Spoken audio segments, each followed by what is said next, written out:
Hey y'all, welcome back. Today we're going to continue our unit on previewing concepts that you're going to use next year in geometry. Specifically today we're going to look at points and line segments. So one thing to note is that the shortest distance between 2 points is a line segment, okay, no curves or anything like that. And so what we're going to look at today is, first of all, how do we find like the distance of between 2 points, and also we'll look at the segment addition postulate to see, okay, well, if we know how long a part of the segment is, how do we find the other part, and do questions kind of like that. So let's jump into the notes, and I think you'll find that today's is going to be relatively easy, especially compared to those square root stuff that we did last time. So yeah, let's jump into it. We'll start with the ruler postulate, which says that the points on a line can be matched one-to-one with real numbers. The real number that corresponds to a point is the coordinate of the point. So let's go ahead and write that in there. So yeah, a coordinate is just basically identifying where the point is. Okay, and the distance between points A and B, and the way you write that is you just write the 2 points that you're trying to find the distance in between, like this, AB, is the absolute value of the difference of the 2 points. So like if we call this point x sub 1 and this one x sub 2, we can just find the difference between those two values and then take the absolute value of that. That's just to make sure that we don't end up with a negative distance. When you take the absolute value of a number, if it's positive, nothing happens, but if it's negative, it changes to positive. So when we talk about distance between 2 points, really the key thing to remember here is that it's always going to be positive. Now, if your values are easy to count, you don't really have to use this formula, honestly. Like if you have a diagram right here and I want to find the distance between K and M, one way to do it is to follow this little formula. I say, okay, well, K is at -3 and M is at 1. So I could, let's make this a little smaller so it'll fit. So I could say that it's the absolute value of -3 minus 1 and compute that, and you can do that in the calculator. In fact, I don't think we've ever done absolute value in the calculator before, so let me show you how you do absolute value in the calculator. Again, I'm going to go back and show you it's easier to just kind of look at it than to compute it like this, but just in case you want to see how this works. So the absolute value, there's a couple ways you can access it. If you hit the math button, I believe it's here. Is it not here? Nope. There it is. Okay, so let's back it up. So if you hit the math button and you go over, hit the right arrow to number, okay, it's going to be this first option, absolute value. Okay, so I'm going to hit enter, and then I can just type in -3 minus 1, and I'll have my answer, which is 4. Okay, now there is an easier way of computing this, which is to just find K and find M and just count how many units they are apart from each other. Right, 1, 2, 3, 4. Okay, so it should be pretty easy. So like JN, for instance, is 1, 2, 3, 4, 5, 6, 7, 8, 9. So we know this distance is going to be 9. If we want to compute it using the formula, it's not totally necessary, but you can. You would have -5 minus 4, which would equal 9. Okay, so -5 being the J, and then 4 being the N. So if I subtract those two values, I get 9. NL, we're looking for the distance between them. So 1, 2, 3, 4, 5, 6, kind of expecting it to be 6. If we can verify that in the formula here, and again, it's good enough to just count here. If you understand kind of what's going on here, you don't have to follow this formula, but this works. If you're more of a formulaic thinker, then you might want to do this. And then so I would get 6 here. Now to add these, it's really it's not too bad. You just add them. Okay, so like if I want to find the distance between JK and add the distance between KL, I can find those individually. But this is just wanting me to not necessarily find the numerical value here, but give and represent the new segment, which is going to be like this plus this. So let me show you what I mean by that. So JK is the distance between here and here, right? KL is the distance between here and here. So the total distance, which would be 1, 2 plus 1, 2 plus 1 is 3. If I was looking for a numerical value, I'd just put 3 here. But what I'm really more interested in is the fact that this is going to be equivalent to the distance between JL. Okay, so like the distance between NL. Oops, let me back up a second. So we know it's JL, and JL would be 3 in this case. NL plus KL, let's take a look at that. NL is, well, let's use a different color so we can distinguish these. So NL is from here to here, and KL is from here to here. So we've got 1 plus 1, 2, 3, 4, 5, 6. So that total would be 7. This was 2 and 1. Okay, so we got 1 plus 6 is 7, and this segment would be KN. You could also name it NK. That order doesn't really matter here, but I just like to go from left to right. So we got KN, which would be 7. Now this question is saying ML plus what is JM? So let's take a look at where those are. Okay, ML is from here to here, okay, and then JM is from here to here. So what's missing, the thing that I need to add to get to JM is this JL stuff. Okay, so from J to L, if I add this segment plus this segment, then I'm going to get this whole entire segment that I'm trying to look for, which is JM. So I'm not going to put the number here. I'm just going to write JM. I'm sorry, JL. So ML plus JL will be JM. And this is what the segment addition postulate is really referring to here. Let's see if I can change that so I can match everything up. Okay, so this way you can kind of see which one I'm referring to here. Okay, so the segment addition postulate is really what all this is talking about. And I just realized that I have the calculator covering up part of the thing here. Let's get rid of that. There we go. So the segment addition postulate says if 3 points, which are A, B, and C, are collinear meaning they are on the same line,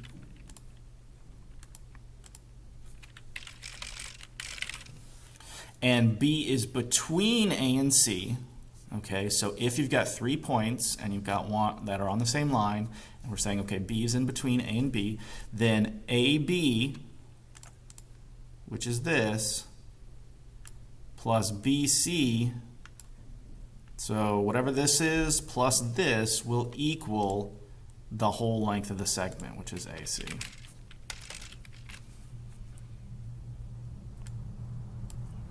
And that's what the segment addition postulate says. That's basically what we were using to answer these questions up here. So like for instance, you know, this turns out to be pretty easy because you're just adding here. So number 5 says write and solve an equation to measure the segment here.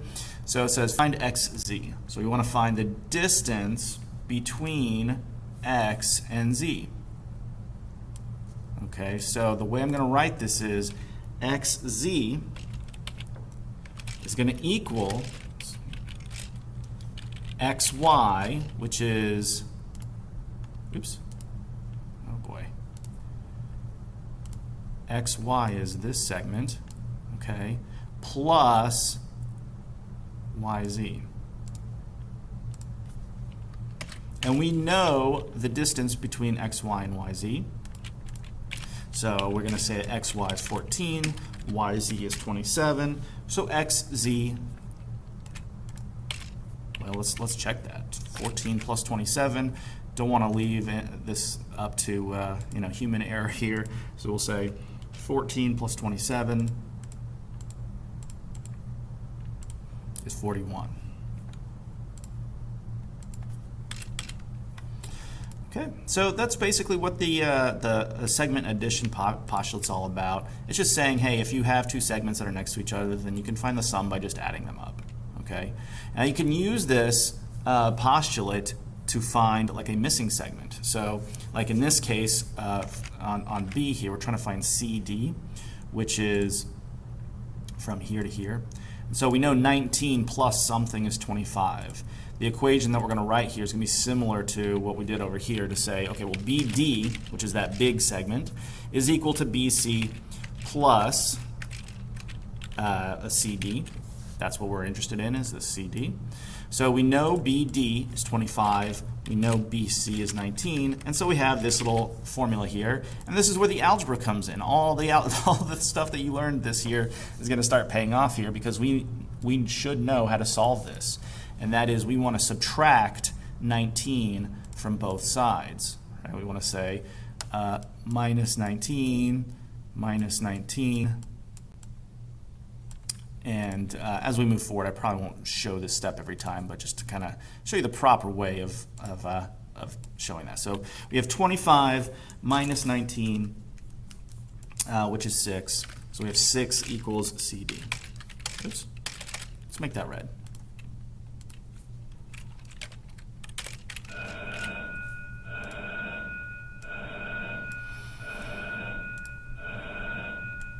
Wait for those bells to die down. Okay, those bells are getting a little aggressive. Okay, so number 6 says if dt is 60. So let's break down where dt is. Looks like dt is from here to here. So it's usually a good idea to kind of label this. Okay, so dt is right here.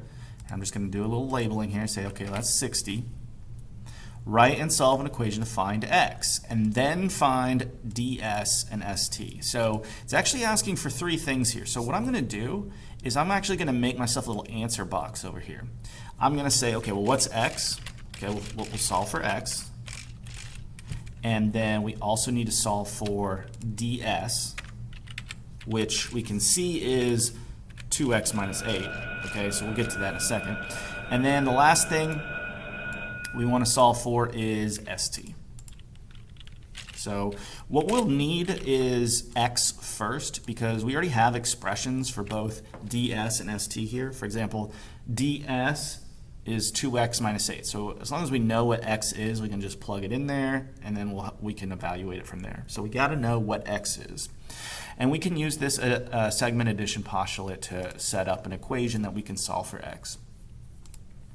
So the segment addition postulate basically goes like this. dt is equal to ds plus, where's my plus? There we go. ds plus st. All right, it's this plus this is the whole thing.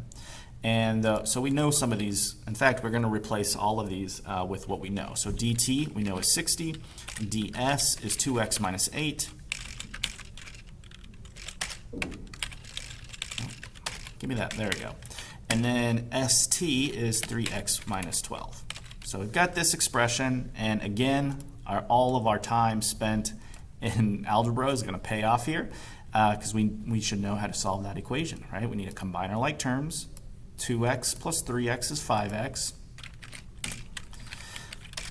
And then we've got negative 8 minus 12, which is negative 20. Okay. From there, we're going to add 20 to both sides. And then finally, we're going to divide both sides by 5. And 80 divided by 5, I believe, is 16. So we got 16 is x. Okay, so we got x is 16.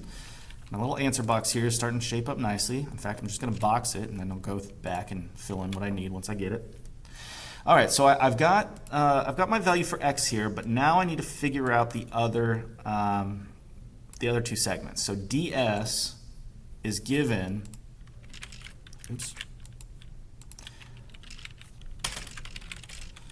as 2x minus 8, right?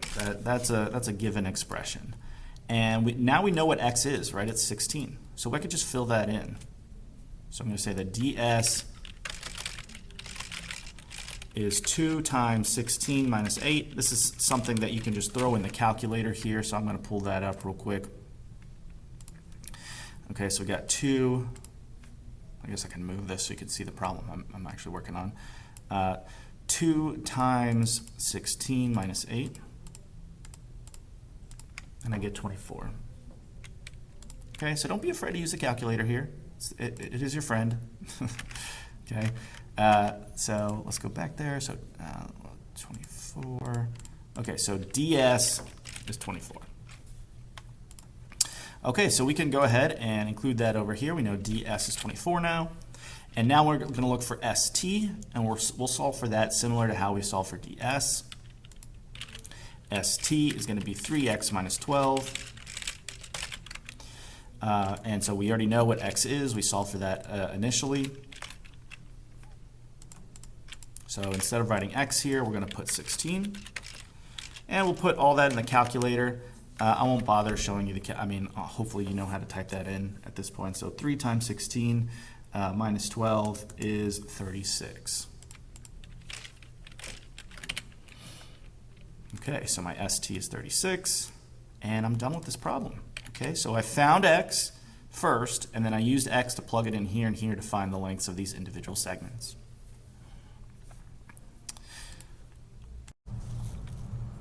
Let's take a look at a similar problem. F is between E and G. So this one doesn't even have a diagram. We might have to draw one here. So F is between E and G. So I'm going to start here before I even get any further with this. I'm going to sketch this out. I guess red would work. So I'm going to draw 3 little points here. Let's make sure they're filled in. So there'd be E, F, and G. Okay, there's my segment. I'll label this E, F, G. Okay. Now it says EG is 100. Okay, so from here to here is 100. In fact, I'm going to move this down just so I don't have to squeeze in my labeling.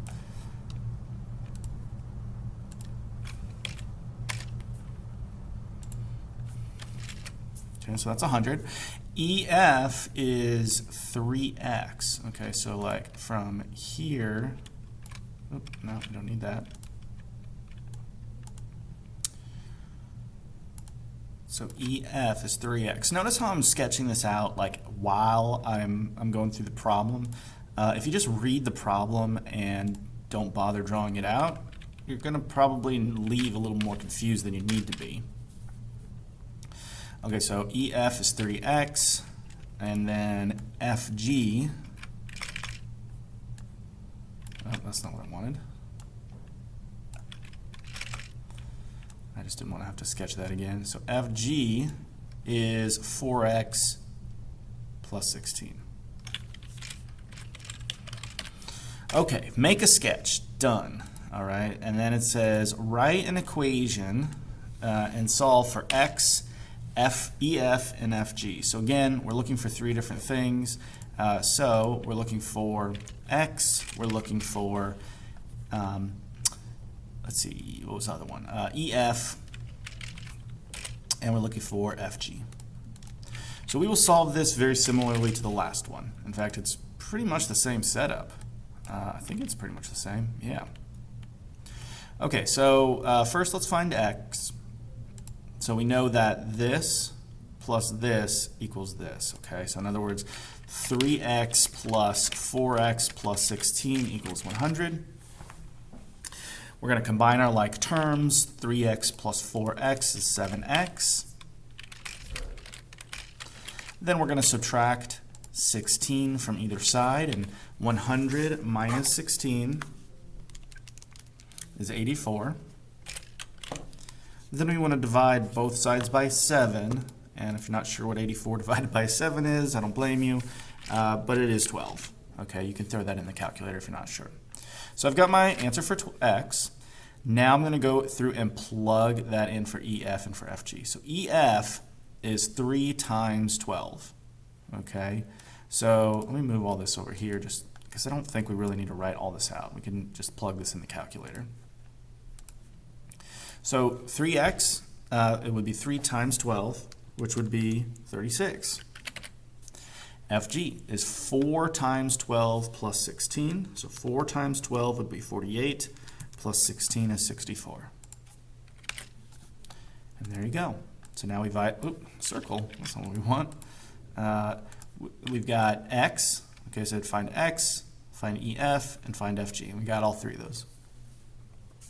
So that brings us to what is known as the distance formula, which is really just a fancy way of using the Pythagorean theorem. I actually prefer the Pythagorean theorem, but it is good to know what the distance formula is.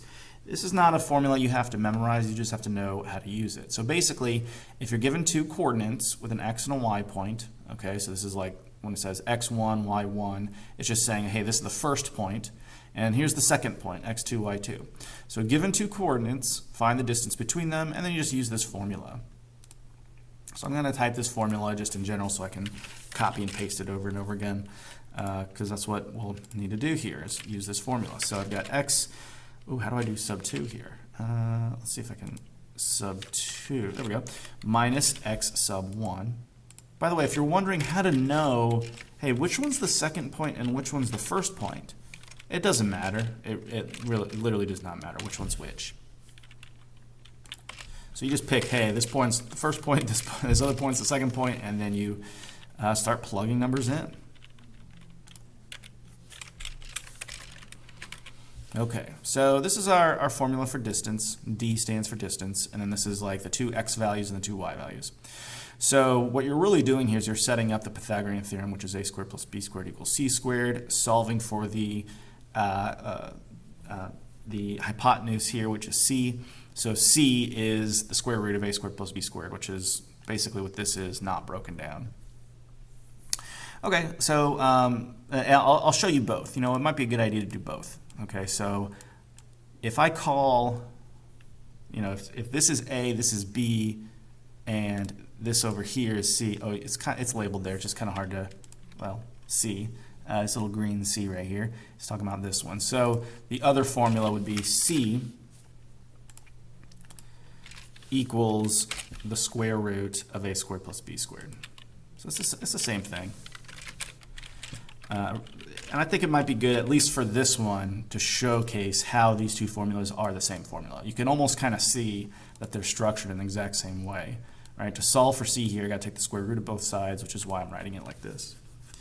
So let's do the harder one first, which is this where you're plugging in all the values. So if I'm going to call, let's see, which one should I call x2? I'll call this one up here 0.1, okay? And then I'll call this 0.2. Again, it doesn't really matter which one you're going to do, but I'm just going to say, hey, this is my 0.1 and this is my 0.2, this e. And what I'm trying to do here, just to reiterate, is I'm trying to find the distance between these 2 points. Okay, so I'm trying to find the distance between e and d. All right, so let's go ahead and I'm going to move this over just slightly. And we'll start with this one. Okay, so let's start plugging in our values. Okay, so just to clarify here, if my 0.1 is 3, 4, then maybe I should make a note here, maybe over here, my x1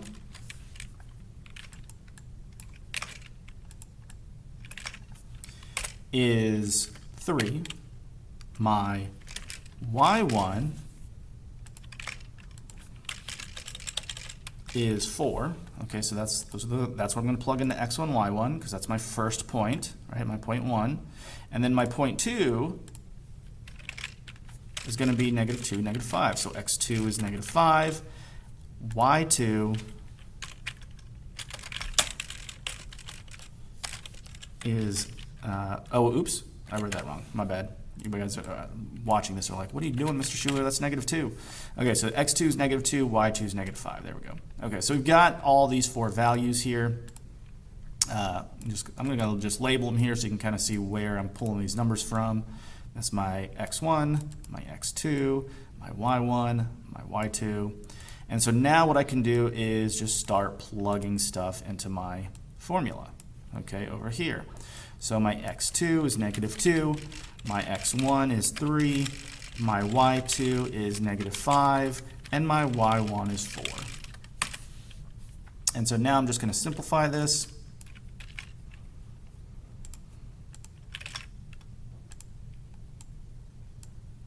Negative 2 minus 3 is negative 5. So we got negative 5 squared. Negative 5 minus 4 is negative 9. Don't be too worried about like if it's positive or negative, because right here we're going to square it anyway, and when you square any number, whether it's positive or negative, you end up with a positive. So in other words, 5 squared is the same as negative 5 squared.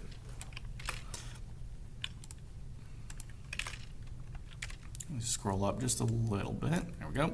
Okay, so 5 squared is 25, 9 squared is 81, and let's see here.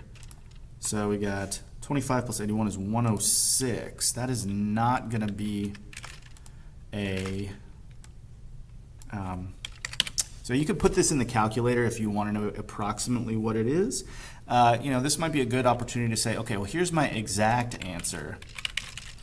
And depending on what the problem is asking for, they might ask for the exact answer, or they might ask for a rounded answer, in which case you'd break out your friendly calculator here, and you'd say, okay, well, what's the square root of 106?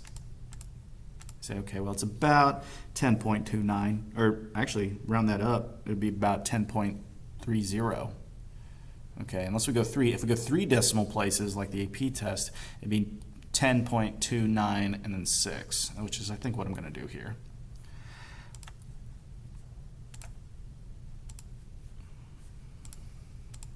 So I could say D is, instead of saying equals, I'm going to use this little approximately symbol. So that's what these little squiggle equals means. Not exactly, but approximately. And let's see, what did I get again? 10.296. Okay, and this is the approximate answer. This particular example problem doesn't specify which one that we want. The exact answer is probably better, but this is good too. As you're measuring things, if you go to Home Depot and say, hey, I need square root of 106 feet worth of whatever, they're gonna be like, well, what do you mean by that? And if you say, oh, I need about 10.2 feet, okay, now we have a measurement that we can go measure and cut or get whatever it is you need. So the approximate number is good just for like everyday real world stuff. The exact is better if we're just talking about like abstract mathematics, if we want the exact perfect number. Okay, so oftentimes the problem will ask either for the exact or the approximate answer. So just be prepared to give either one. Okay. All right, so let's work that exact same problem out, but with the Pythagorean theorem. Okay, and you'll see we're going to get the exact same answer. Okay, C is equal to A squared plus B squared. So, and you can kind of use either one you want, whichever one you like better. Whether or not you like the formula, the distance formula better, or if you like just doing Pythagorean theorem, either way is going to work here. So for Pythagorean theorem, we need the lengths of A and B, which we can just sort of count here. 1, 2, 3, 4, 5, 6. Oh, did I miscount that? 1, 2, 3, 4, 5. Yeah, okay, so that was 5. And then B is 1, 2, 3, 4, 5, 6, 7, 8, 9. Notice we're getting basically the same numbers as we got over here, except they're positive, but it doesn't really matter because we're going to square them. And when we square a number, whether it's positive or negative, we get the same thing. So we get, oh, not CX. Okay, so 5 squared is 25. 9 squared is 81. So now you can see we're off to the races here. We've got the same thing here. Okay, so we would end up back over here. Okay, so either way, your distance is going to be the square root of 106. Okay, let's do one more problem, then we'll look at what I mean by congruent segments. Okay, we've got a trash can located, so okay, we're going to have to make a little drawing. Okay, so here is my trash can. I'll draw a little cylinder here. Is located 3 yards east and 1 yard north of a flagpole. Okay, so hold up here. So the flagpole is going to have to be over here somewhere. So here's my flagpole. And then we've got, so I can draw a little line here connecting these. Okay, so, oh, and 1 yard north. Okay, so I actually have to move this up a little bit. So we've got let's see, let's clean this up. Okay, so we got 3 yards east. Okay, so that's east, and then 1 yard north of the flagpole. Okay, so this is going to be 3. This is going to be 1. Find and sketch the exact approximate distance between the fire hydrant? Did I miss something? Oh, wow, I missed a whole sentence here. Oh boy. A fire hydrant is, so this is just okay, the flag I think is obvious, trash can, but you know, fire hydrant, I'm gonna have a little tricky, it's gonna be a hard to sketch, but I'm gonna do my best here. So the fire hydrant is 2 yards west, so that'd be going this way, and 3 yards north of the flagpole. So we have, can I draw a fire hydrant? This is, okay, that's pretty terrible here. So I'm gonna just label this the fire hydrant. Okay, yeah, obviously Mr. Schuler has little to no sketching ability here. Oh, that's okay. So just to be clear, this is the trash can. That's the fire hydrant. This one might be the most obvious, but this is the flagpole. Okay. All right, so let's sketch out the distance from here. So from the flagpole, we go, oh, not a box. We go 2 yards west and then 3 yards north. Okay, so this is going to be 2 yards west, 3 yards north. Okay, so make a sketch and find the exact and approximate distance between the fire hydrant and to the nearest hundredth. So they're getting a little more specific here. So nearest hundredth will be 2 decimal places. And we're trying to find the distance between the fire hydrant and the trash can. Oh, interesting. Okay, so let me make sure I'm reading this right. Fire hydrant, make a sketch, find the between the fire hydrant and the trash can. So the distance, wow, the distance that we want here is actually, let's pick a good color for this, something that's going to stand out. Let's do like blue or something. Is going to be, this is, oh wow, okay, this distance right here. This is the question, this is what we're looking for. Okay, so what we could do is we could like sketch a little triangle here, like a right triangle, and use Pythagorean theorem. I'm always going to go back to Pythagorean theorem. I just think it's a lot easier to deal with it that way than dealing with all this subtraction stuff. So that's what I will usually fall back on. But if you like the coordinates, you can definitely do that. Here we don't have a coordinate, but we could draw in like an xy axis and make this at like 3, 1 and this -2, 3. But I think it's just going to be a lot easier to approach this from the perspective of the Pythagorean theorem. That's hard to say. So basically what I'm going to do is I'm going to just like make a little right triangle here. Okay. Now let's be careful. And what I'm going to do here is actually I'm going to redraw that blue triangle over here. Okay, because this is going to be the distance that I want, right? Over here, this is the distance.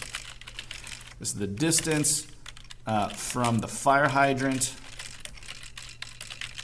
to the trash can. Is going to be this hypotenuse here. And then, so what are these distances? Well, this distance down here is going to be the 2 plus 3, which is 5. And be careful of getting that vertical side. You know, this is 1, this whole thing is 3. So this is kind of going back to that segment postulate, addition postulate, which says that, you know, this plus this is 3. So 1 plus what is 3? Well, 1 plus 2 is 3. So if this is 1, this has got to be 2. So this sketch is definitely not to scale here, but we can say that this is for sure 2. Okay, so let's go ahead and we're going to use this Pythagorean theorem, and we're going to plug in everything we know. So I'm just going to type this in, and you know what I'll do? Instead of writing C in the right distance, that's really what we want. I don't know why it's coming out like that. Okay.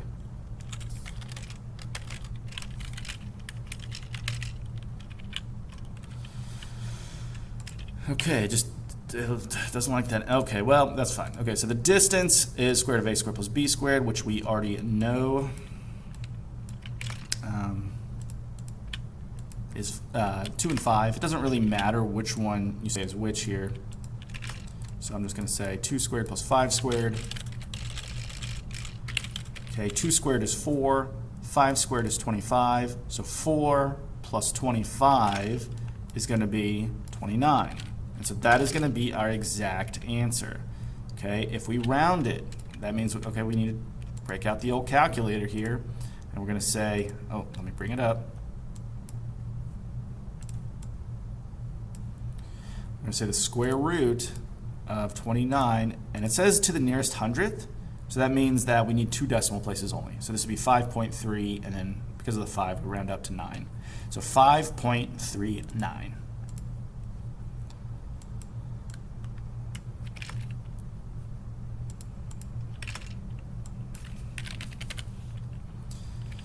And what are our units here? Yards.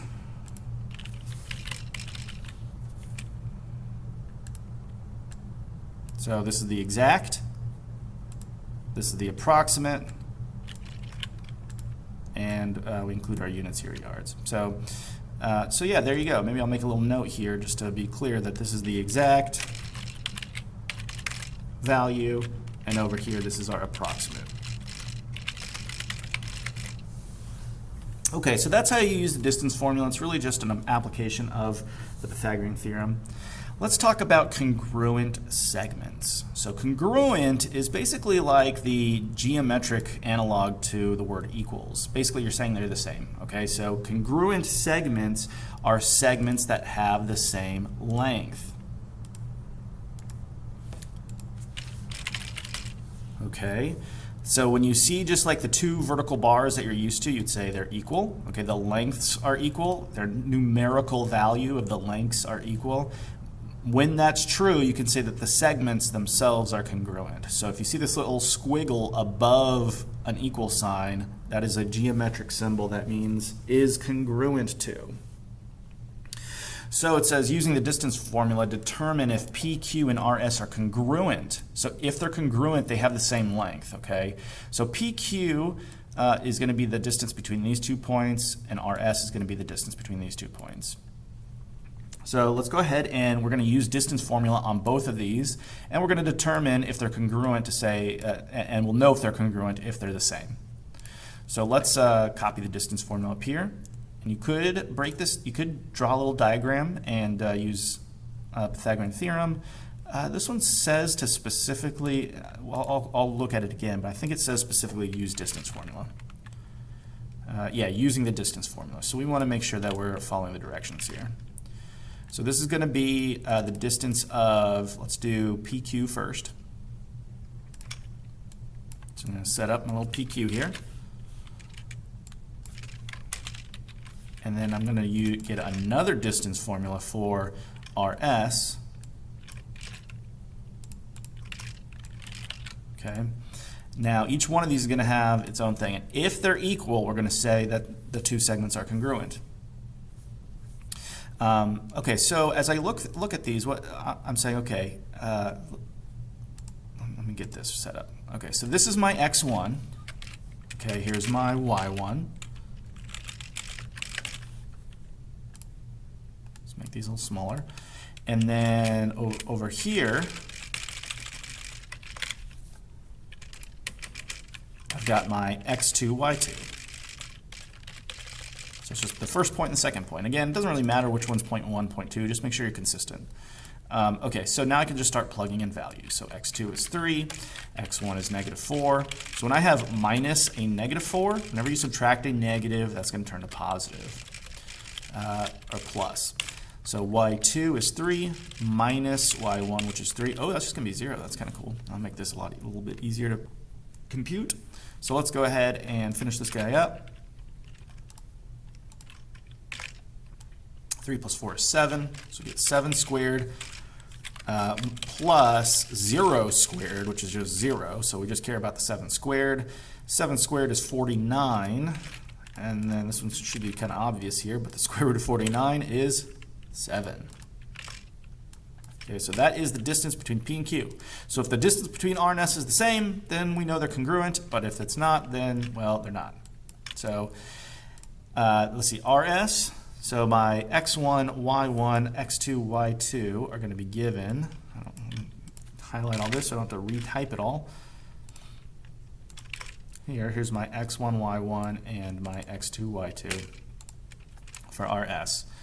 So let's fill in all the stuff. x2 would be -1. x1 is also -1. So again, just like on the last one, whenever you have subtracting a minus, subtracting a negative, that's equivalent to just adding a positive. And then y2 is -2 minus y1, which is 4. So over here we get 0 also, so that's kind of nice. Okay, so let's see here. So we get 0 squared, which as we know is 0. Okay, so this is just 0 right here. We can just delete it. And then -2 minus 4 is going to be -6. Let's leave that in parentheses. So we got to square that. -6 squared is 36. And the square root of 36 is 6. So rs is 6. So the whole point of doing this was to determine if P, Q, and RS were congruent. So we can see clearly that they're not congruent because the segments are not the same length. They have to be the same length to be congruent. So we can say that PQ, the way you write this is you say PQ, is there a symbol for this? I bet there, oh yeah, is not congruent to, look at that, I even have it. So basically you write this congruent symbol, but you just draw a line through it. Okay, so PQ is not congruent to RS because their lengths are not equal.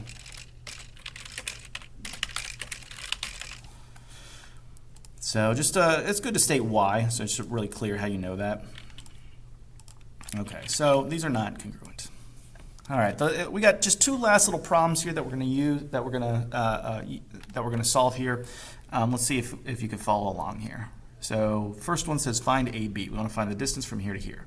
Now, one thing to know is that this little symbol right here, this is a new thing that you're going to learn, that you're going to use all the time in geometry. When you see this little slash through a line, that means that these two segments are congruent. Okay, I didn't really talk about that, but that's shown up here. Right? Notice, like, if you have this little symbol, that means that those two segments are congruent. It's just a geometric symbol to indicate that they're the same. So if that's true, then that means that AM is also going to be 5.5. So if I want to find AB, this one's pretty easy. It's probably the easiest one on here. AB is just going to be 5.5 plus 5.5, okay, which is going to be 11.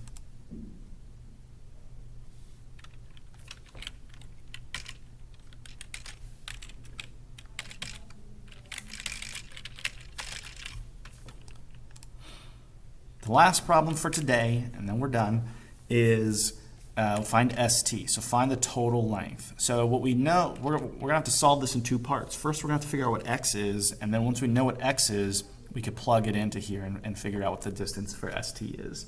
So let's find X. This little symbol, again, this little slash through the segment means that these two segments are congruent, meaning they have the same length. So we can set up an equation that says 2x plus 3 equals 4x minus 7. And we can solve that. So you solve that by first subtracting 4x on both sides, which will result in negative 2x plus 3 equals negative 7. Then we could subtract 3 from both sides, which would give us negative 2x equals, let's see, negative 7 minus 3 would be negative 10. And then divide both sides by negative 2 would result in x equals 5.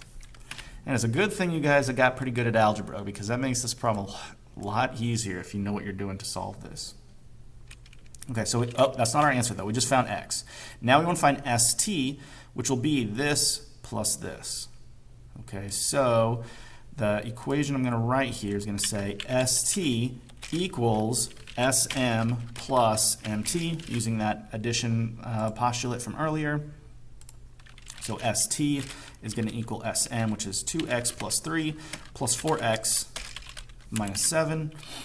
Okay, this was the SM. Here's the MT. And then we know what X is. It's 5. So we can plug that in everywhere where we see X. 2 times 5 plus 3 plus 4 times 5 minus 7. Let's move that over a little bit. There we go. Okay, so we've plugged everything in, and now we get to do the fun part, which is let's throw it all in our calculator and see what we get here. 2 times 5 plus 3 plus 4 times 5 minus 7. And I got 26. So that means that ST, the length of ST, is 26. And that's it, okay? So just to kind of recap here, we went over not only the ruler postulate, but we also talked about the segment addition postulate, and we looked at the distance formula, and we also defined congruent segments. So overall, we're looking at how to find the distance between 2 points, whether or not they're collinear on the same line, or if they're just kind of, if I give you coordinates for the 2 points, you can use either the distance formula or the Pythagorean theorem to find them. And we also went over how to determine whether or not line segments were congruent, and they are if their distances are the same, okay, or their lengths are the same, rather. That's it for today. Y'all have a great day, and I'll see you guys next time.